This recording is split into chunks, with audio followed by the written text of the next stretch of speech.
नमस्कार मंडळी, रॉयल इन्फोमध्ये आपल्या सर्वांचं पुन्हा एकदा स्वागत आहे. आज आपण नवीन एका व्हिडिओसोबत आलेलो आहे. या व्हिडिओमध्ये आपण येणाऱ्या काळात जो IPO आहे मोती सन ज्वेलर्सचा, त्याबद्दल डिटेल अशी माहिती पाहणार आहोत.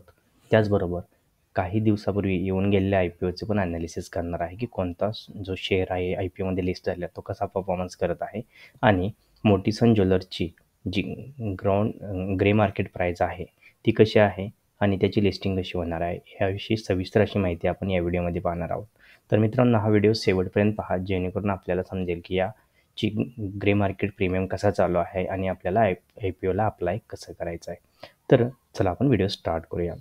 सर्वात प्रथम जर आपण बघितला लिस्टेड IPO, जर आपण लिस्ट बघितली आतापर्यंत जे लिस्ट झालेले IPO आहेत, लेटेस्ट IPO जे लिस्ट झाले त्यापैकी बऱ्याच IPOने चांगला रिटर्न आपल्याला दिलेला आहे.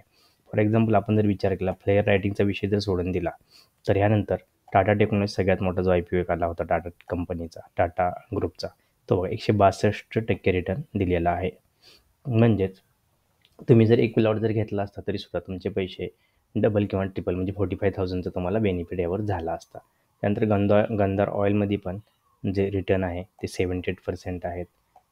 फेड बँकमध्ये पण 0.8%. सगळ्यात चांगला जो IPO आता सध्या जो चालत आहे मार्केटमध्ये धूम मचवली आहे तो आहे जो इंडियन रिन्युएबल एनर्जी, ज्याची प्राईस जी होती ती 32 होती आणि तो लिस्ट झाला होता 50च्या आसपास आणि सध्या तो जो ट्रेड करत आहे तो अराउंड करत आहे 120 किंवा 100 रुपीजच्या आसपास ट्रेड करत आहे. त्यामुळे गेल्या काही दिवसापासून आपण असं पाहत आहात की IPO मार्केटमध्ये खूपच वातावरण बदलले आहे आणि तिथं मोठ्या प्रमाणावर रिटर्न मिळत आहेत आणि मोठ्या प्रमाणात इन्व्हेस्टमेंट ही रिटेलकडून केली जात आहे. त्यामुळे आम्हा सर्वांना विनंती करतो की ह्या संधीचा आपणही लाभ घेऊ शकता आणि IPOमध्ये पैसे इन्व्हेस्टमेंट करू शकता आणि 15 ते 20 दिवसात पैसे डबल किंवा काही पट मिळवू शकता. तर चला आपण आता जो मोती सनचा जो IPO पण आहे त्याची डिटेलची माहिती पाहूया. तर सगळ्यात पहिल्यांदा आपण जर विचार केला, मोती सन ज्वेलर्स नावावरूनच आपल्याला कळालं असेल की हा ज्वेलरी ब्रँड आहे. ऑक्टोबर 1907मध्ये जो स्थापन झालेली कंपनी आहे. सोने, हिरे, कुंदन ज्वेलरी किंवा इतर ज्वेलरी उत्पादन करणे हे मेन आणि विकणे हे यांचा मेन बिझनेस आहे. कंपनी पारंपरिक त्याचबरोबर आधुनिक ही दागिने डेव्हलप करते किंवा त्याची प्रोडक्ट तयार करते. 3 लाखपेक्षा जास्त डिझाईन ह्या कंपनीकडे आहेत. मोती सन ज्वेलर्सचे फ्लॅगशिप स्टोअर हे मोती सन टॉवर, जयपूर, राजस्थान येथे स्थित आहे. म्हणजे 3 मजली हे टॉवर आहे किंवा जयपूरमध्ये बऱ्याच नवीन यांच्या शाखा आहेत. आता इश्यूचा जर विचार केला की ह्या कंपनीने किंवा ह्या ज्वेलर्सनं इश्यू का आणलेला आहे मार्केटमध्ये, तर इश्यूचा जर मेन विचार केला, कंपनी जो पैसा मिळणार आहे मार्केटमधून त्याचा मेन जो उपयोग जी करणार आहे खेळते भांडवल कंपनीच्या गरजा पूर्ण करण्यासाठी आणि सामान्य कॉर्पोरेटच्या ज्या गरजा असतात त्या पूर्ण करण्यासाठी.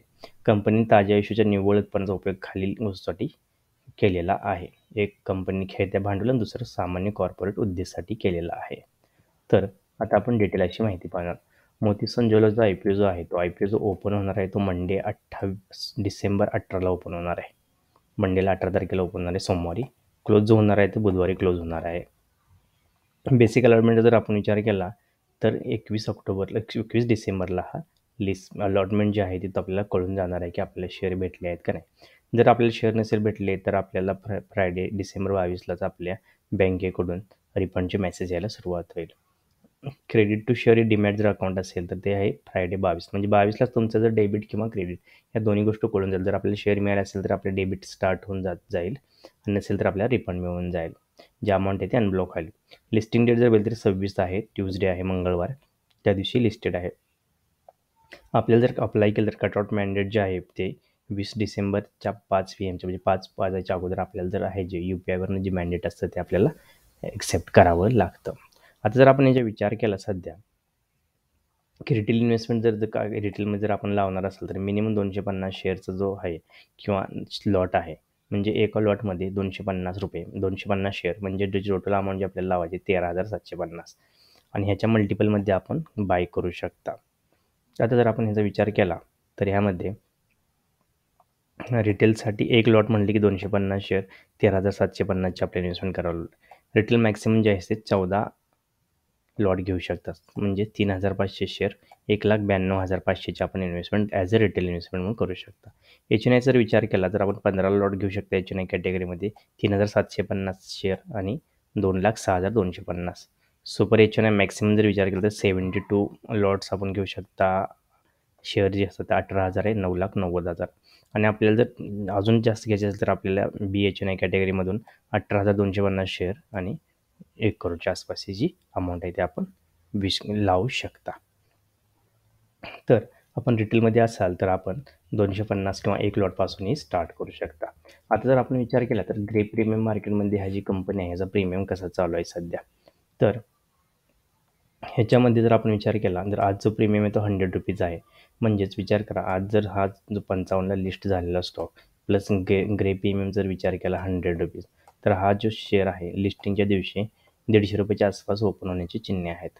म्हणजेच आपल्याला म्हणजे अमाऊंट जी आहे ती आपली 100% डबल होण्याची चिन्हे दिसत आहेत. सध्या तर ग्रे प्रीमियम तसा दिसतोय. गेल्या 10 तारखेपासून जर आपण प्रीमियम बघितलं तर ग्रे प्रीमियममध्ये जी आहे ती इन्क्रीमेंट झालेली आहे. 55 नंतर 90 आणि सध्या ₹100 आहे. ग्रे मार्केट प्रीमियम जो असतो तो वेळोवेळी आणि कधीही बदलत असतो. त्यामुळे ह्याच्यावर जास्त विश्वास ठेवणेही तेवढे शक्य नाही आहे. आता ह्याच्या व्यतिरिक्त जर कंपनीने विचार केला तर मोतीसुंद ज्वेलर्सने ह्याच्या अगोदरच म्हणजे रिटेलच्या अगोदर किंवा इश्यू यायच्या अगोदरच 36 करोड जे आहेत ते अँकर इन्व्हेस्टर असतात त्यांच्याकडून पण गोळा केलेले आहेत.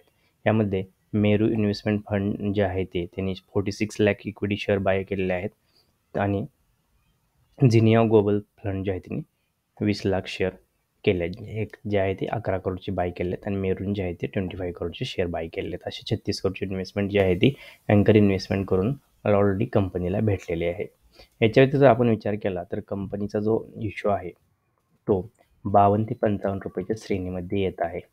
त्यामुळे आपण अप्लाय करताना कारण अशा जे शेअर IPO असतात त्यांना म्हणजे हायर एंडचा जो कट आहे त्यानुसारच अप्लाय करा जेणेकरून आपल्याला IPO मिळण्याची जास्तीत जास्त शक्यता असते.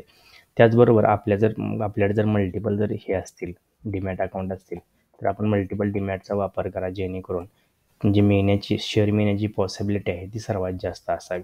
त्या मल्टिपल डीमॅटचा वापर करा जेणेकरून वेगवेगळ्या पॅन नंबरला डीमॅट अकाउंट जे रजिस्टर असतात आणि त्यामुळे आपल्याला लॉटरी पद्धतीने IPO मिळत असताना 100% यामध्ये 2 ते घरातील सर्वांच्या अकाउंटनं पण आपण अप्लाय करू शकतो. जेणेकरून आपले 1 ते 2 लॉट जर लागला तर आपल्याला 13,750 जी इनिशियल अमाऊंट आहे त्याचबरोबर अगर तो 55चा जर 100ला जर ओपन झाला तर 13,000ला आपल्याला 13,000 एका आठवड्यात भेटून जातील.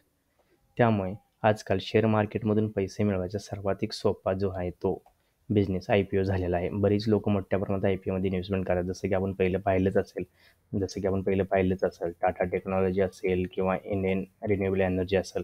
जो ₹32चा स्टॉक आहे तो आज ₹120ला गेलेला आहे.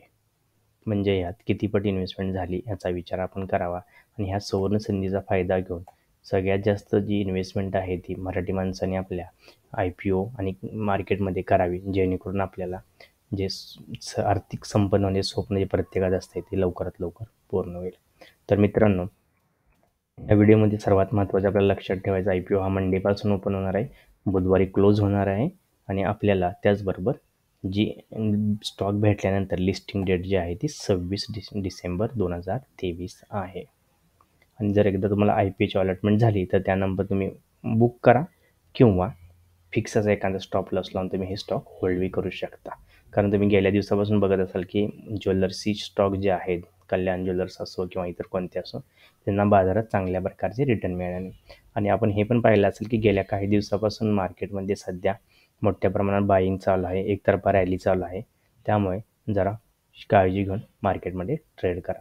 तर मित्रांनो, व्हिडिओ शेवटपर्यंत पाहिल्याबद्दल आपल्या सर्वांचे हार्दिक आभार. आमच्याविषयी काही कमेंट आणि रिमार्क असतील तर कृपया आपण कमेंटमध्ये सांगू शकता. Have good day. Bye bye.